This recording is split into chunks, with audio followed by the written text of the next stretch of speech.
Bonjour, bienvenue à cette quatrième session de notre série d'enseignements sur les fondamentaux, ou encore je veux dire les fondements du royaume. Nous avons vu de la session numéro 1 à la session numéro 3, nous avons vu que la Bible, ce n'est pas l'histoire d'une religion. Et je vous ai dit pourquoi c'était important que je martèle cet élément, ce point. C'est parce que lorsque vous avez répondu à l'appel au salut, il est très probable que beaucoup de gens vous ont dit que vous êtes devenus évangéliques, vous êtes devenus pentecôtistes, vous êtes devenus chrétiens, c'est vrai. Mais vous devez comprendre, et c'est ce que nous sommes en train de voir, il était important d'établir ces fondamentaux dès le début, que le fait d'être né de nouveau ne vous a pas fait adhérer à une religion, mais vous a fait devenir membre d'une famille spirituelle qu'on appelle la famille de Dieu, et vous êtes devenus citoyens d'un pays. Nous parlons de votre esprit, parce que l'être humain n'est pas un corps. Ce corps n'est qu'une enveloppe. Ce corps est une maison dans laquelle vous habitez. Le vrai vous, c'est l'esprit. Et cet esprit, la Bible dit qu'il est né de nouveau. Il est né, le premier était né en France, peut-être, ou en Afrique, ou aux Antilles, ou ailleurs. L'esprit qui est né de nouveau est né dans la famille de Dieu. Il est né dans un pays qu'on appelle le royaume des cieux. Donc, nous avons expliqué que la qualité et la solidité d'un édifice dépendent de la qualité et de la consistance du fondement sur lequel il est construit. Et voilà pourquoi nous prenons le temps, lentement et sûrement, en allant pas à pas, de vous expliquer c'est quoi l'histoire de la Bible. Cette Bible que vous avez dans les mains, cette Bible que vous avez à la maison, il est important de comprendre que ce n'est pas l'histoire d'une religion. Nous avons dit beaucoup de choses là-dessus, donc je ne vais pas revenir. Mais on a synthétisé à la session 3, on a résumé en disant, puisque Satan n'a pas introduit une religion sur la terre, alors Jésus ne pouvait pas venir, puisqu'il est venu pour défaire ce que Satan a fait. La Bible dit que le Fils de Dieu est apparu pour détruire les œuvres du diable. S'il vient pour détruire les œuvres du diable, et que les œuvres du diable ne se manifestent pas par une religion, puisqu'on le sait, Satan n'a pas amené une religion. Si vous me dites oui, alors dites-moi c'est quoi son nom. Satan a mené un royaume, et on va voir tout à l'heure qu'un royaume se caractérise, et on a dit qu'un royaume c'est un gouvernement, il a mené un gouvernement, et ce gouvernement, ce royaume se caractérise par une culture, et ça fait toute la différence, une culture et une nature de haine, de méchanceté, d'animosité, d'inimitié, et une culture de la mort, de la destruction, de l'égorgement, de la séduction, du vol, ça n'a rien d'une religion, et c'est cette culture qui s'est introduite à l'intérieur de l'être humain. Ça n'a rien de religieux. Alors Jésus, en contrepartie, n'a pas emmené une religion. Il a emmené un royaume, un gouvernement. Et on va développer ça à partir de maintenant. Là, on va commencer vraiment maintenant, on va rentrer dans le vif du sujet. Et on a dit la dernière fois, si la Bible n'est pas l'histoire d'une religion, alors de quoi s'agit-il? Alors nous avons résumé en 5 points. Nous avons dit premièrement, la Bible, alors c'est l'histoire d'un roi. Deuxièmement, nous avons dit que c'est l'histoire d'un royaume qui s'est déployé, qui s'est étendu. Nous avons dit troisièmement, la Bible c'est l'histoire d'une famille royale à laquelle j'appartiens et à laquelle vous appartenez. Quatrièmement, nous avons dit que la Bible c'est l'histoire d'un royaume perdu. Perdu par qui? Perdu par Adam. Quand? Lorsqu'il a obéi au diable. Et cinquièmement, la Bible c'est l'histoire d'un royaume restauré ou rétabli. Quand on va arriver à ce point-là, je vous assure, vos yeux vont s'éclaircir et vous serez enthousiastes et heureux de reconnaître, parce que la parole va faire son travail, vous serez heureux de reconnaître que vous êtes né de nouveau pour gouverner, pour régner de nouveau. Vous n'êtes pas n'importe qui. Maintenant, aujourd'hui, nous allons commencer par le premier point. La Bible parle de l'histoire d'un roi. C'est l'histoire d'un roi. Vous savez, c'est important avant de connaître qui vous êtes. Beaucoup de gens voudraient qu'on leur parle, quand on commence à parler de la Bible, beaucoup de gens voudraient qu'on leur parle d'eux. On vous parle de vous. Parce que la plupart du temps, c'est vrai, chacun de nous a des soucis, chacun de nous a des challenges, chacun de nous a des défis auxquels il est confronté. Et lorsqu'on lui parle, il voudrait qu'on commence à lui parler de lui, de sa vie, de sa situation. Le problème, c'est que ce n'est pas comme ça que ça commence. Vous devez d'abord connaître qui est votre Père avant de savoir qui vous êtes vous-même. Avez-vous remarqué que le premier livre de la Bible, au premier verset, Genèse chapitre 1, au verset 1, dit ceci, « Au commencement, Dieu ». Ça peut vous surprendre, mais au commencement, hélas, ce n'est ni vous, ni moi. Au commencement, c'est lui. C'est la Bible, c'est pas moi qui ai inventé, c'est la Bible qui dit. Et il met encore rebelote au commencement, Jean chapitre 1 au verset 1, au commencement, Dieu. Au commencement était la parole était avec Dieu, la parole était Dieu. Vous voyez, le commencement, ça commence pas par vous, ça ne commence pas par moi, ça commence par Dieu. Donc, vous devez comprendre, si on veut comprendre qui on est, si je veux savoir qui je suis obligé de savoir, de découvrir qui est mon Père. Je ne peux pas découvrir ma véritable identité si je ne découvre pas d'abord qui est mon Père. Est-ce que vous comprenez? Vous devez savoir qui est votre Père. Votre Père vous donne le repère. Votre Père vous donne, en fait, votre Père vous sert de référentiel. Le mot hébreu de Père, c'est le mot Abba, qui veut dire source. Ça veut dire d'où est-ce que je suis sorti. Donc cette partie, lorsque nous disons que la Bible c'est l'histoire d'un roi, nous devons commencer avec lui afin de découvrir qui nous sommes. C'est indispensable de procéder de cette manière. Votre identité dépend totalement de qui est votre Père. Si vous arrivez à trouver qui est votre Père, ne dit-on pas d'ailleurs dans le vieux dicton tel père, tel fils ou telle fille, si vous arrivez à découvrir qui est votre Père, vous saurez qui vous êtes vous. Parce que la loi de la reproduction dit que chaque espèce se reproduit selon son espèce. Donc voilà pourquoi il est indispensable de comprendre qui est mon Père. Et à ce sujet, Jésus arrive avec une grande révélation. Dans le livre de Jean, il est écrit quelque part, il dit dans la prière sacerdotale, juste avant d'aller en la croix, il dit au Père, je leur ai fait connaître ton nom. Quel nom? Quel nom? Le nom Père. En quoi est-ce que c'était une révélation? Mais c'était une énorme révélation. Parce que dans la religion judaïque, et même jusqu'à aujourd'hui, beaucoup de gens ont de Dieu le concept de quelqu'un qui est lointain. On le voit comme Dieu, on le voit comme étant un père fouettard, on le voit comme étant quelqu'un d'austère et de sévère, on le voit comme étant quelqu'un qui punit. C'est vrai, des fois, il discipline, c'est vrai. Mais Jésus vient révéler aux disciples, à ses disciples, qu'en fait, Dieu est votre Père. Le Père de qui? Vous allez me dire, j'ai déjà un Père. On ne parle pas de votre corps, on parle de l'esprit. Qui est la source de l'esprit? Ce corps a été engendré par mon Père et il a été porté, il est venu au monde à travers ma mère. Mais mon esprit, d'où est-ce qu'il vient? Je suis un esprit. J'habite dans un corps et je possède une âme. Ça, c'est la définition de l'être humain. Donc, c'est important, nous disons, de comprendre d'abord de qui parle-t-on. On dit, la Bible, point numéro 1, c'est l'histoire d'un roi.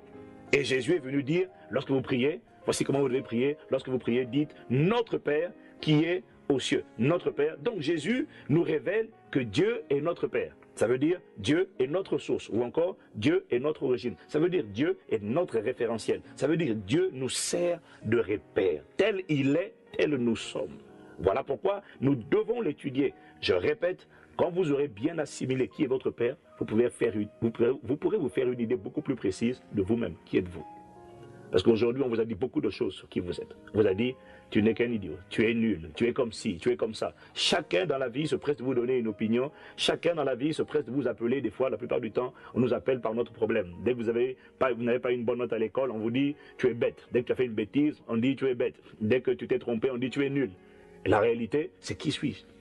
Alors, à un moment donné, on finit par croire qu'on est ce qu'on fait. Je me rappelle un jour, ma fille est venue me dire, ah papa, finalement je ne suis pas si intelligente que ça, parce que j'ai eu un C à l'école. J'ai dû la faire asseoir pendant une demi-heure pour lui expliquer qu'elle n'est pas ce qu'elle fait, qu'elle est ce qu'elle est par la grâce de Dieu. Et que ne jamais laisser, je lui ai dit, ne laisse jamais ce que tu obtiens comme performance déterminer qui tu es. Qui tu es beaucoup plus important que ce que tu fais. D'ailleurs, quelqu'un l'a dit en ces termes, il a dit, vous devez être avant de faire et vous devez faire avant d'avoir. Mais n'essayez jamais d'avoir pour être. Parce que le jour où ce que vous avez disparaît, votre être se désintègre. Et c'est là qu'il y a une crise d'identité. Alors, nous voulons nous intéresser à qui est Dieu. Au commencement, c'est l'histoire. C'est l'histoire d'un roi. Alors, pour essayer de comprendre qui est Dieu, notre Père, nous allons lire quelques passages. En fait, il y en a plusieurs dans la Bible.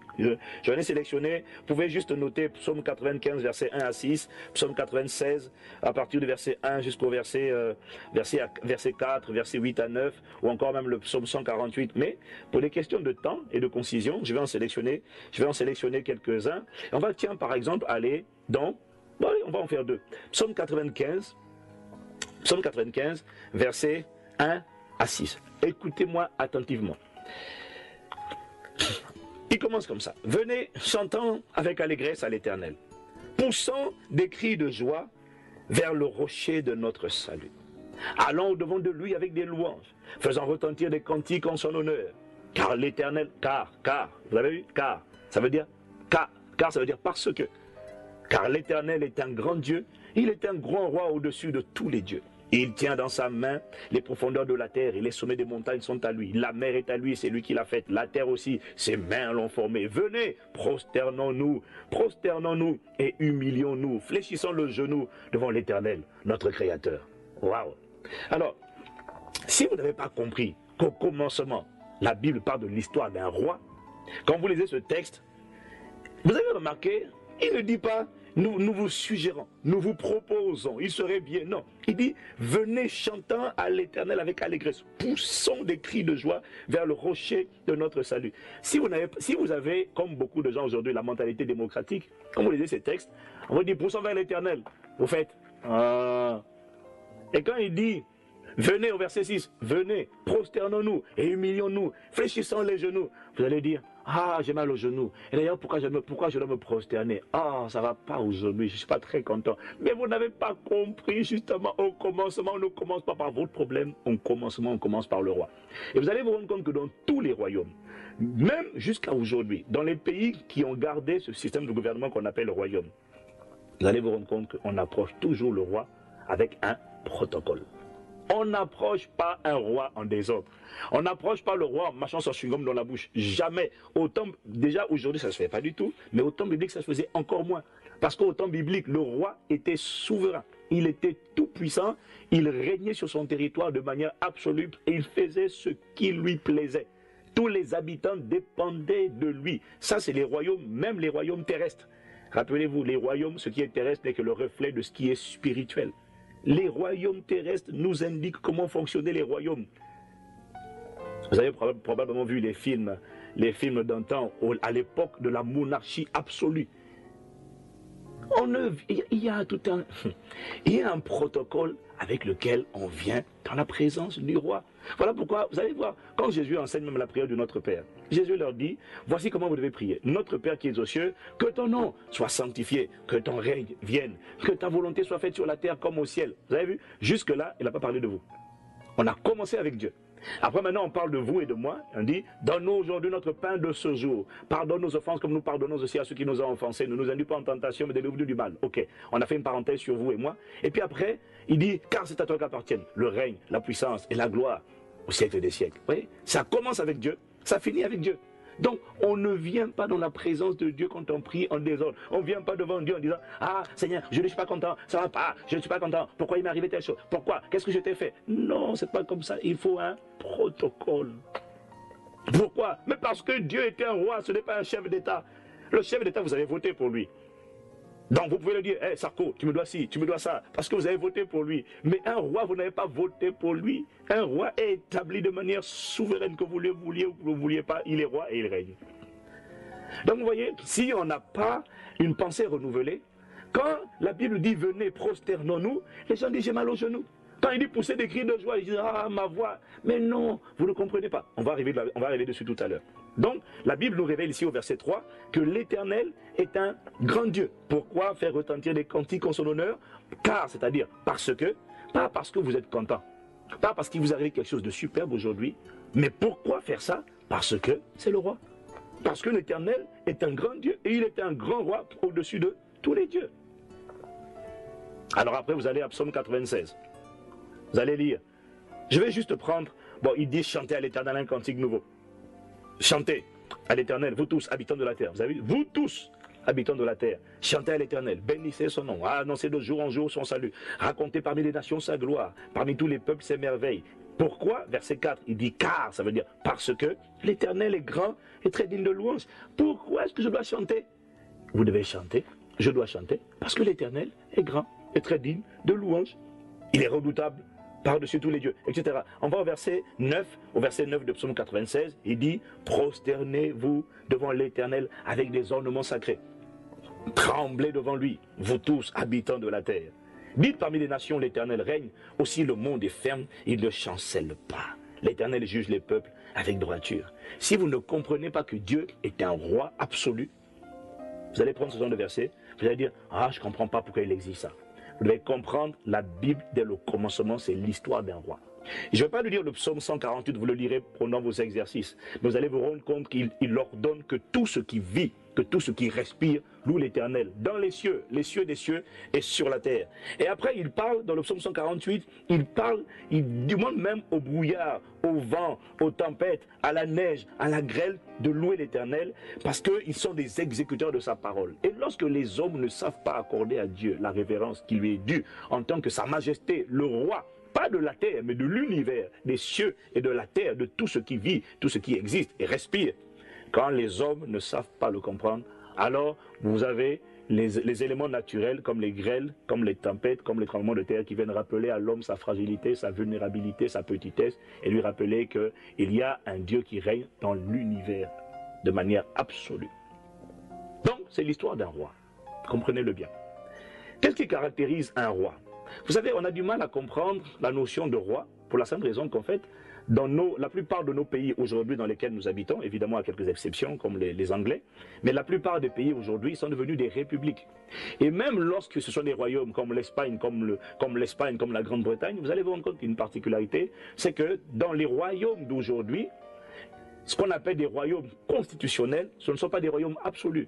Les royaumes constitutionnels sont des royaumes où en fait le roi ou la reine règne, mais ne gouverne pas la nation. Mais au temps biblique, il n'en était pas ainsi.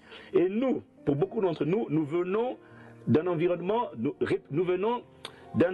républicain, où nous avons eu une éducation républicaine, parce que nos pays sont des républiques. Et comme ce sont des républiques, on a du mal à comprendre la notion de royaume. Donc, le roi est au centre de son royaume. Voilà pourquoi avant de parler de l'histoire d'un royaume, on doit parler d'abord de l'histoire d'un roi. Parce que tout commence par lui et tout est centré autour de son personnage. D'ailleurs, vous le retrouvez en réalité même dans certains pays où en fait l'actualité souvent tourne autour du chef de l'État et de ses déplacements, même dans les républiques. Ce sont des restes de la pensée des royaumes. Alors, qu'est-ce qui caractérise un roi dans un royaume? Dans un royaume, un roi est souverain. Je parle des royaumes au temps biblique, parce que c'est de ça qu'il s'agit. Le roi est souverain. Il règne de manière absolue sur tout son territoire. Et tout ce qui existe sur son territoire doit refléter sa nature et sa culture. Tout ce qui existe doit refléter sa nature et sa culture. Et dans tous les royaumes, aussi bien terrestres que dans le royaume de Dieu, vous allez vous rendre compte d'une chose, c'est que celui qui règne impose toujours son empreinte, son image, son effigie, son caractère. Celui qui règne impose toujours sa nature et sa culture sur toutes les personnes qui sont sous sa responsabilité. Dans un royaume, on les appelait, et on les appelle encore aujourd'hui d'ailleurs, on les appelle des sujets. Alors vous devez comprendre, si Dieu est le roi, ça veut dire qu'il règne de manière souveraine, de manière absolue. Il fait ce qui lui plaît. C'est ça les caractéristiques d'un roi. Il ne consulte personne pour établir la constitution. Dans un royaume absolu, au temps biblique, il n'y avait pas de démocratie, il n'y avait pas de concertation. Voilà pourquoi Dieu dit, tu ne mangeras pas, tu ne feras pas ci, tu ne feras pas ça, tu ne voleras pas. Pourquoi? Mais parce qu'il dit ce qu'il dit, il dit ce qu'il veut, et quand il a dit, il a dit. Tout le monde se soumet. Pourquoi? Parce que c'est un royaume. Mais Dieu merci, le roi dont je vous parle n'est pas un roi qui abuse de son peuple, c'est un roi d'amour, de justice, d'équité, de bonté, de générosité. Donc rassurez-vous, vous êtes au bon endroit, entre ses mains. Amen. Mais comprenez bien comment fonctionne, qu'est-ce qui caractérise donc la notion de roi. Le roi est celui qui règne de manière absolue sur son territoire. Et vous allez vous rendre compte d'une chose, c'est que au temps biblique, un roi, non seulement je l'ai dit, était souverain, il faisait ce qu'il voulait, de sa bouche sortait la constitution du pays, c'est-à-dire la loi. Ce qu'il disait devenait loi à perpétuité. Il ne négociait avec personne, il n'y avait pas de consultation, il n'y avait pas de négociation. Vous comprenez dès lors pourquoi la plupart des pays se sont débarrassés des systèmes de gouvernement appelés royaumes. Parce que la Bible dit que les rois de ce monde tyrannisaient les populations. Ils abusaient, ils tyrannisaient. C'est normal, ils étaient eux-mêmes tyrannisés par la méchanceté, par un autre royaume qui était établi à l'intérieur d'eux, qu'on verra plus tard, qui s'appelle le royaume des ténèbres. Donc comprenez, un roi est absolu. Et il fait tout selon sa volonté. C'est ce qu'on appelle souverain. Il n'a de compte à rendre à personne. Quand Dieu dit tu ne mangeras pas l'arbre de la connaissance du bien et du mal, on n'a pas à dire mais pourquoi il dit de ne pas manger? ça c'est après. S'il veut, il va vous expliquer. S'il ne veut pas, il n'explique pas. Mais un roi est souverain. Voilà pourquoi quand vous allez lire le Nouveau Testament, notamment quand vous allez lire des livres comme Éphésiens, vous allez découvrir des expressions où il dit, selon le bienveillant, selon le bon plaisir de sa volonté. Tout est par lui, pour lui, en lui. Il est le centre de son royaume. Ça, nous sommes toujours dans la partie, la Bible, c'est l'histoire d'un roi. Non seulement au temps biblique, un roi était souverain, c'est-à-dire il faisait ce qu'il voulait, il avait les pleins pouvoirs, et d'ailleurs c'est la raison pour laquelle, quand le roi vous disait, au temps biblique, quand le roi venait et vous disait, aujourd'hui, je veux que tu sautilles là où tu es, je veux que tu sautes, que tu fasses des exercices, que tu sautes. Toute la journée, pendant 24 heures, je veux que tu sautes. Et vous ne pouviez pas dire, excusez-moi monsieur le roi, j'ai mal aux genoux ou j'ai mal aux pieds. Non, ça c'est dans une république, vous dites ça. Dans un royaume, quand le roi disait saute, vous deviez sauter. Pourquoi? Mais parce qu'il était tout puissant, votre vie dépendait de lui, et si vous ne voulez pas sauter, il vous envoyait au niouf. Vous comprenez? Mais mon ami, mes amis, il est important de comprendre cet aspect. Quand on ne comprend pas ça, on a des gens qui arrivent à l'église et pendant qu'on est en train de louer, pendant que les gens se prosternent, il y a des gens, ils sont là, ils marchent leur chewing-gum, miaou, miaou, miaou. Mais vous n'avez rien compris. Et puis vous dites, pourquoi je ne suis pas exaucé? Mais vous n'êtes pas exaucé parce que vous ne comprenez pas le protocole. Il y a un protocole d'accès. Quand on approchait un roi, on n'approchait pas en désordre, on approchait selon un protocole. Dans les royaumes terrestres, on disait, oh, longue vie au roi, longue vie au roi. Même quand vous étiez fâché, même quand vous aviez une mauvaise nouvelle. Avant même que le roi ne vous accorde accès, il vous donne le droit de parler, vous deviez venir, vous deviez vous prosterner, c'est ce qu'on appelait proskuneo, c'est l'adoration. On se prosternait, on disait, longue vie au roi, majesté, longue vie au roi, oh majesté, vie éternellement, vie éternellement, vie éternellement. Et après, le roi devait vous tendre le sceptre, et vous disait, maintenant parle. Là, vous pouviez poser votre requête. Tant qu'il n'a pas tenu le sceptre, vous dites rien. Vous faisiez que dire, longue vie au roi, longue vie au roi, longue vie au roi, longue vie au roi. Ah, je sais, quelqu'un n'aime pas ça. D'ailleurs, vous n'aimez pas ça parce que vous avez trop la pensée démocratique. Rassurez-vous, on va continuer, vous allez voir. Dieu, notre Père, lui, le roi, Christ dont nous parlons, n'abuse pas. Il est le Dieu d'amour. Amen. Donc, non seulement le roi était souverain, la deuxième caractéristique, c'est que le roi... Ah non, pardon. Je disais qu'il était souverain, et il faut retenir ce point, c'est qu'il imposait sa nature. Ça, c'est important à dire. Le roi imposait toujours sa nature, son empreinte sur les personnes sur lesquelles il régnait. Vous allez vous rendre compte, quand vous lisez le livre des juges, vous lisez l'histoire des juges dans l'Ancien Testament, quand le roi pratiquait l'occultisme, le peuple pratiquait l'occultisme. Quand le roi craignait Dieu, il emmenait tout le peuple à craindre Dieu. Pourquoi? Parce que le roi imposait sa nature, exactement comme un créateur impose sa nature, sa marque, son empreinte, sa griffe sur son produit. Renault, le constructeur automobile, impose toujours sa marque, son empreinte, sa nature. Il met toujours son logo. Pourquoi? Parce qu'un concepteur ou un créateur impose toujours sa nature sur ceux qu'il a créés. Le roi imposait toujours sa nature. C'est important. Le deuxième point, toujours dans ce point numéro 1, qui dit que la Bible c'est l'histoire d'un roi, le deuxième point c'est que non seulement un roi était souverain, mais en plus de cela, le roi, au temps biblique, était seigneur. Ça veut dire quoi? Ça veut dire que le roi était le propriétaire. Ça veut dire qu'il était le propriétaire exclusif de tout ce qui se trouvait sur son territoire. Ce qui n'est plus le cas aujourd'hui. Aujourd'hui, en Grande-Bretagne, la reine n'est pas propriétaire de tout le patrimoine et de toute la terre. Or, au temps biblique, un roi était propriétaire. Voilà pourquoi on l'appelait le Seigneur. En hébreu, ça donne Adonai. En grec, c'est Kurios. Ça veut dire propriétaire. Non seulement il est roi, souverain, il fait ce qu'il veut, mais en plus, il vous tient.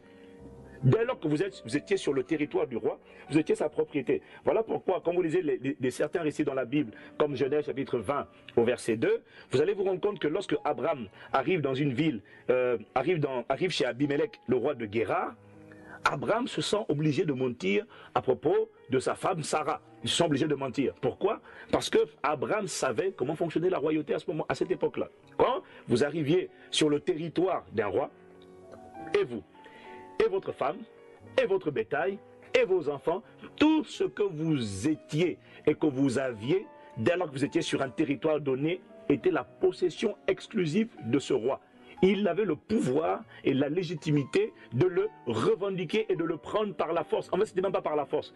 Les gens savaient que dès qu'ils arrivaient sur le territoire d'un roi, ils devenaient la propriété, la possession exclusive de ce roi. Ça, c'était les royaumes terrestres. Ce n'était qu'un aperçu de comment fonctionne le royaume de Dieu. Et vous pouvez méditer, on ne va pas le lire, méditer 1 Samuel chapitre 8 au verset 10 jusqu'au verset 17 où Dieu explique la même chose, comment fonctionnaient les royaumes terrestres. Donc je récapitule en disant qu'un roi était premièrement souverain, il faisait ce qu'il voulait, il disait ce qu'il voulait, il n'avait de compte à rendre à personne. Seule sa volonté prévalait. Et son territoire, là, l'espace où il gouvernait, son domaine ou son territoire, devait refléter sa nature et la culture à laquelle il adhérait. Si le roi aimait le football, tout le monde devait aimer le football. Si le roi aimait le cricket, tout le monde devait aimer le cricket. C'était obligatoire parce que c'était la seule manière de lui faire plaisir. Il fallait se conformer à ce qu'il voulait. Et je dis le deuxième point, c'est que le roi était le Seigneur. Et vous allez vous rendre compte que ces principes sont dans la Bible. Psaume 50, regardez ce que Dieu dit. Au verset 11, au psaume 50, il dit « Je connais tous les oiseaux des montagnes et tout ce qui se meut dans les champs m'appartient. Si j'avais faim, je ne te le dirais pas, car le monde est à moi et tout ce qu'il renferme. » Le monde est à moi et tout ce qu'il renferme. Et quand vous lisez Deutéronome 10, au verset 14, il est écrit « Voici, à l'Éternel ton Dieu appartiennent les cieux et les cieux des cieux, la terre et tout ce qu'elle renferme. » Qu'est-il en train de dire ici? Il est en train de dire que la terre, les cieux et les cieux des cieux sont la propriété exclusive du Seigneur. Ça veut dire quoi? De Dieu. Ça veut dire quoi? Dieu est à la fois le roi, mais il est à la fois le Seigneur. Et c'est parce qu'il est le roi et le Seigneur que les gens devaient l'approcher devaient l'approcher par la prière. Les gens dépendaient de lui, pour leur subsistance. Ils étaient obligés de passer par lui. Voilà pourquoi on était obligé de prier. On était obligé d'adresser des requêtes, des pétitions, des supplications à celui qui gouvernait, puisqu'il était à la fois souverain et il était à la fois propriétaire. Rien ne vous appartenait. Ça, c'est la notion de roi. C'est important de comprendre cela. Si vous ne le comprenez pas, vos prières risquent d'être faussées. Un jour, vous savez, quelqu'un nous a volé beaucoup d'argent. Et je me suis plaint et je priais, je me plaignais. Je disais, il nous a volé de l'argent, il nous a volé tant de sous, tant de milliers, tant de dizaines de milliers d'euros. Je me plaignais. Et un jour, Dieu se révèle à moi, il me fait entendre sa voix dans la prière. Pendant que je priais, il me dit, dis-moi, on t'a volé, tu dis qu'on t'a volé là. Donc quoi, tu es maintenant propriétaire de quelque chose? Quoi, l'argent t'appartient? J'ai dit, il dit alors qui est le Seigneur alors? Qui est le propriétaire? J'ai dit non Seigneur c'est toi. Il dit mais pourquoi tu dis on t'a volé? J'ai dit oh Seigneur pardon, c'est effectivement tu as raison, je demande pardon. En fait je disais Seigneur en fait c'est pas moi qu'on a volé, c'est toi qu'on a volé. Il dit oui parce que si tu ne comprends pas la notion de Seigneur, tu vas croire que ce qu'il y a est à toi. Et quand on va te dire donne, tu vas le rechigner. Ah non c'est à moi. Mais tu n'as absolument rien. Tout ce que tu as, tu n'en es qu'un gestionnaire ou encore ce que la Bible appelle un intendant. La Bible dit qu'avez-vous que vous n'avez reçu? Vous me direz, ah mais c'est moi qui ai travaillé, c'est moi qui travaille sur cet argent, mais qui vous a donné le souffle de vie? Non mais c'est moi qui l'ai. Qui vous a donné la capacité de le recevoir et de le conserver? Si vous comprenez ça, vous prenez l'attitude d'humilité, vous réalisez, ok. C'est pour ça que vous savez, Jésus dit dans Luc 6, 46, il dit, mais pourquoi m'appelez-vous Seigneur, Seigneur, et ne faites-vous pas ce que je dis? Vous dites, ah Seigneur, mais est-ce que vous comprenez ce que veut dire Seigneur? Seigneur veut dire propriétaire. Alors quand vous dites Seigneur, vous êtes en train de dire, je t'appartiens exclusivement. Rien à moi et je suis totalement à toi. Et je vis pour ton plaisir. Parce que dans un royaume, on ne vivait pas pour soi, on vivait pour le plaisir du roi ou pour le plaisir du maître. Ça, c'est le premier point. La Bible, c'est l'histoire d'un roi. C'est important de comprendre cet aspect. Afin que lorsque vous allez dans la prière, devant Dieu dans la prière, vous soyez toujours conscient de ce que vous vous tenez, pas devant un chef d'État. Les chefs d'État passeront. Le roi de gloire, Jésus le Christ, ne passera jamais. Il vit, il règne pour l'éternité. Donc quand vous approchez avec une attitude d'humilité et de révérence. Vous prosternez, pourquoi? Pas parce que vous êtes content, vous prosternez parce que la Bible dit qu'il faut se prosterner. C'est le protocole d'accès à la royauté. On le retrouve encore même dans les royaumes de ce monde. Prions. Père, accorde-nous la grâce de comprendre. Ces choses ont l'air simples. pour certains d'entre nous, Seigneur, ça change totalement, ça bouleverse notre manière de penser et ça challenge et ça agresse notre mentalité démocratique. Mais alors que nous commençons à rentrer maintenant dans le vif du sujet, accorde-nous la grâce de comprendre et accorde-nous la grâce d'accepter. Là où les royaumes et les rois de ce monde ont tyrannisé les populations, raison pour laquelle les peuples les ont rejetés au profit de la démocratie, accorde-nous la grâce de comprendre que toi, tu es le Dieu d'amour, tu es le Dieu de paix, tu es le Dieu de justice. Et tu règnes avec équité, droiture et justice. Et tu fais tout à merveille. Tu es celui qui nous a tant aimés que tu as donné Jésus le Christ. Seigneur, merci pour cet enseignement. Accorde-nous la grâce, Seigneur. Alors, dès maintenant, de revoir notre attitude et, Seigneur, d'avoir une attitude d'humilité et de révérence devant sa majesté le roi. Parce que si tu es le roi et que la loi de la reproduction dit que chaque espèce se reproduit selon son espèce, alors, Seigneur, je me prépare à mieux comprendre quelle est donc mon identité à moi. Puisque tu es le roi des rois, alors je suis roi. Seigneur, merci. Emmène-nous en profondeur et renouvelle notre intelligence et accorde-nous la grâce d'accepter ce que tu dis que nous sommes. Au nom de Jésus. Amen. Que Dieu vous bénisse et à la prochaine session. Cet enseignement n'est pas terminé, vous venez de suivre la session numéro 4. Merci de retourner sur notre page Facebook, ou merci de cliquer sur le lien figurant dans la zone de description de la vidéo pour suivre la session numéro 5 et le reste des sessions. Et surtout, n'oubliez pas de partager s'il vous plaît. Dans les Saintes Écritures, Dieu déclare que le Messie viendrait pour être le sauveur du monde. La vie de Jésus prouve qu'il est bien celui dont les prophètes avaient parlé. Ésaïe a prophétisé que la Vierge deviendrait enceinte et qu'elle enfanterait un fils. Des siècles plus tard, la naissance de Jésus accomplissait cette prophétie.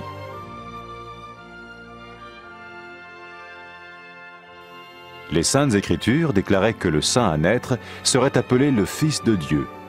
Cela signifiait que Jésus serait le Fils de Dieu au sens spirituel et non au sens physique.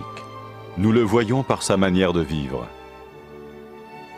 Il a guéri des malades, il a pardonné leurs péchés, les a ramenés à Dieu et leur a promis une place dans le royaume éternel de Dieu. Il s'est offert lui-même en sacrifice pour le péché à leur place. Puis il est revenu à la vie, victorieux sur la mort selon le plan de Dieu. Jésus a dit « Personne ne me prend la vie, mais je la donne de ma propre volonté ». La vie de Jésus n'a pas seulement accompli les écrits des prophètes, mais elle a aussi confirmé la vérité de la sainte parole de Dieu. Les prophètes avaient écrit « Ta parole, ô mon Dieu, est parfaite, elle dure à toujours ». Jésus lui-même a dit « Le ciel et la terre disparaîtront, tandis que mes paroles ne disparaîtront jamais ». Jésus est venu pour nous donner la vie dans toute sa plénitude. Et quand l'homme a désobéi à Dieu dans le jardin d'Éden, il a choisi sa propre voie et ses actions l'ont séparé du Créateur.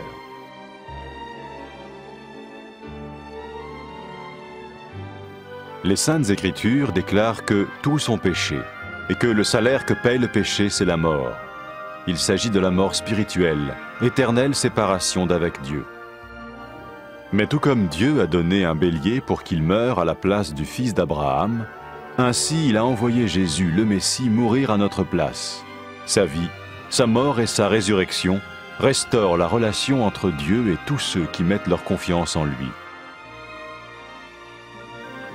Maintenant, non seulement Jésus pardonne les péchés de ceux qui le suivent, mais il les sauve aussi du jugement éternel de Dieu. Ils sont sûrs d'aller au paradis et de vivre avec lui pour toujours. C'est cette vie et cette liberté de la culpabilité et du pouvoir du péché que Jésus offre à chacun aujourd'hui. Cela ne veut pas dire suivre une religion, mais choisir d'avoir foi en Jésus qui dit « Je me tiens à la porte et je frappe. Si quelqu'un entend ma voix et ouvre la porte, j'entrerai chez lui. » Cela veut dire se tourner vers Dieu et croire que Jésus vient dans nos vies pardonner nos péchés et nous rendre tels qu'il veut que nous soyons. Il ne suffit pas d'approuver intellectuellement ce qu'il dit, ni de vivre une expérience émotionnelle. Nous le recevons par grâce, au moyen de la foi, par un acte de notre volonté. Lorsque quelqu'un est prêt à suivre Jésus le Messie, il peut lui parler par une simple prière. Vous sentez un soutien, vous sentez que votre vie n'est pas une vie normale. Vous sentez que vous êtes porté. C'est gratuit. Il ne vous demande rien. Il vous demande juste d'ouvrir votre cœur et d'oser croire en lui. Osez croire. On ne demande ni d'argent. On vous demande pas une souffrance particulière. On vous dit faites confiance et croyez. Essayez. Vous n'avez rien à perdre. Essayez. J'ai essayé. Ça fait plus de 20 ans que je suis dedans. Et je ne repartirai pour rien au monde. Aucun milliard au monde ne me fera changer d'avis et me séparer de lui. Impossible. Donc, osez Jésus avant qu'il soit trop tard. Osez. Ne le faites pas demain. Faites-le maintenant. Et quand la fin de votre vie arrivera, parce qu'elle arrivera pour tout le monde, pour moi et pour les personnes qui me regardent, ou même pour les personnes qui sont derrière cette caméra, au moins vous serez sûr que vous partez avec celui qui vous a donné une nouvelle vie. Cette vie peut commencer maintenant, dès que vous l'acceptez, et cette vie continuera après que la mort soit venue. La mort n'est qu'un passage pour une autre vie beaucoup plus belle. Mais vous avez la possibilité d'oser cette nouvelle vie maintenant, tout de suite. Faites-le maintenant, tout de suite. N'attendez pas demain, ni après-demain. Faites-le maintenant, tout de suite. Prenez 1 minute et faites-le. Je vous en prie, vous ne serez pas déçus.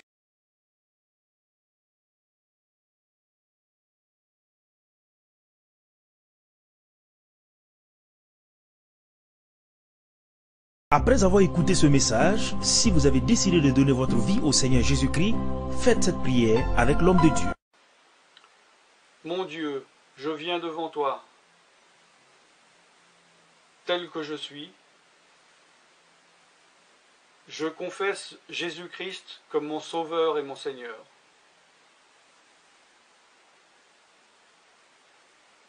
Je crois qu'il est mort sur la croix pour mes péchés, qu'il a porté ma condamnation.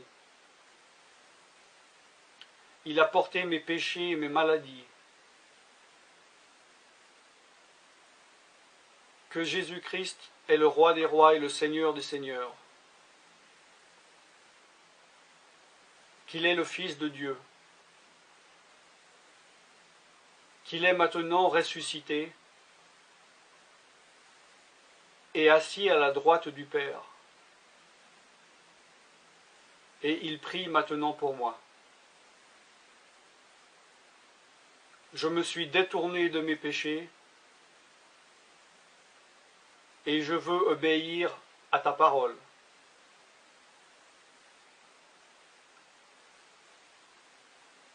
Je viens à toi en te demandant, mon Dieu, de me donner ton Esprit Saint.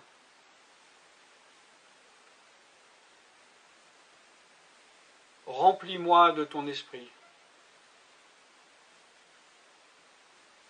afin que tu ne sois plus à l'extérieur de moi, mais que tu viennes habiter en moi.